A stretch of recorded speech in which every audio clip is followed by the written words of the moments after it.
بسم اللہ الرحمن الرحیم۔ محترم ناظرین، رجب کا مہینہ شروع ہو گیا ہے اور یہ اسلامی سال کا 7واں مہینہ ہے۔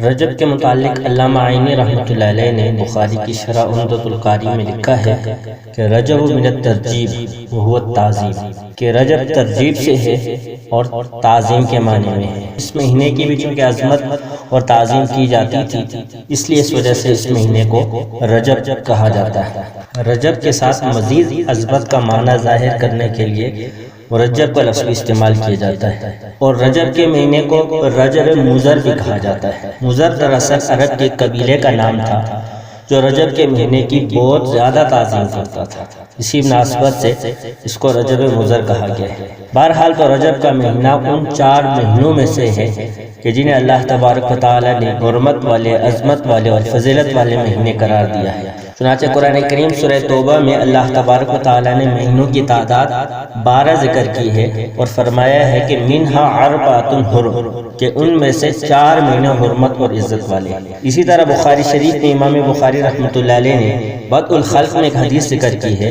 السنۃ 12 شہر، کہ سال جو ہوتا ہے وہ 12 مہینوں کا ہوتا ہے۔ منہا اربعۃ حرم، اس میں سے 4 مہینے حرمت اور عزت والے ہیں۔ ثلاثۃ متوالی، 3 پے در پے ہیں، ذوالقعدہ و ذوالحجہ و محرم، ذوالقعدہ ہے، ذوالحجہ ہے، محرم ہے، و رجب و مضر اور رجب۔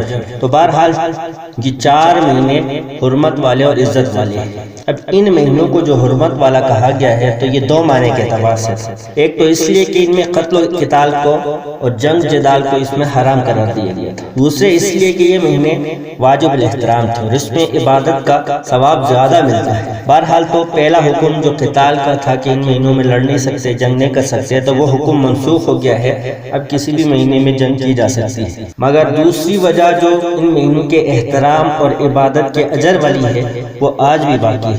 امام بہقی رحمۃ اللہ علیہ نے اپنی کتاب شعب الایمان میں لکھا ہے، بقیت حرمت الاشہر الحرم فی تضعیف الاجور۔ امام بہقی فرماتے ہیں کہ قتال والا حکم تو منسوخ ہو گیا ہے، لیکن اعمال کے اجر اور اعمال کے ثواب کے زیادہ ہونے والی بات آج بھی موجود ہے۔ البتہ اتنی بات ضرور ہے کہ رجب کے مہینے میں مخصوص قسم کی نمازوں کا جو تذکرہ بعض روایتوں میں آیا ہے، وہ جتنی بھی روایتیں ہیں وہ محدثین کے نزدیک معتبر اور ٹھیک نہیں ہیں، لہذا بغیر کسی تخصیص کے اس مہینے کے اندر، چونکہ یہ حرمت والے مہینوں میں سے ایک مہینہ ہے، تو فرائض واجبات کا اہتمام کرنا چاہیے، نفل نماز ہے، ذکر و اذکار ہے، تلاوت ہے، تو ان چیزوں کا اہتمام کرنا چاہیے۔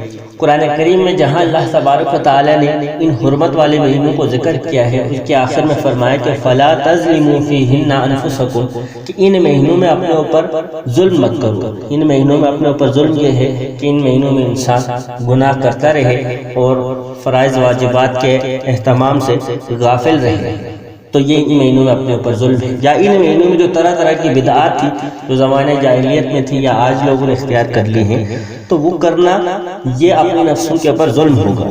امام ابو بکر جساس رحمۃ اللہ علیہ نے اپنی تفسیر احکام القرآن میں لکھا ہے کہ ان متبرک مہینوں کا خاصہ یہ ہے کہ ان میں جو شخص کوئی عبادت کرتا ہے اس کو بقیہ مہینوں میں بھی عبادت کی توفیق اور ہمت ہوتی ہے۔ اسی طرح جو شخص کوشش کر کے ان مہینوں میں اپنے آپ کو گناہوں سے اور برے کاموں سے بچا لے تو وہ بقیہ سال بھی گناہوں سے اور برے کاموں سے اس کے لیے بچنا آسان ہو جاتا ہے۔ اس لیے ان مہینوں سے فائدہ نہ اٹھانا ایک عظیم نقصان ہے۔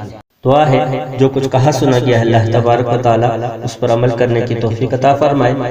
مزید اس طرح کی ویڈیوز دیکھنے کے لیے ہمارے اس چینل تعلیم اسلام میڈیا کو سبسکرائب کر لیں اور اس ویڈیو کو اپنے دوستوں کے ساتھ شیئر کریں۔ شکریہ۔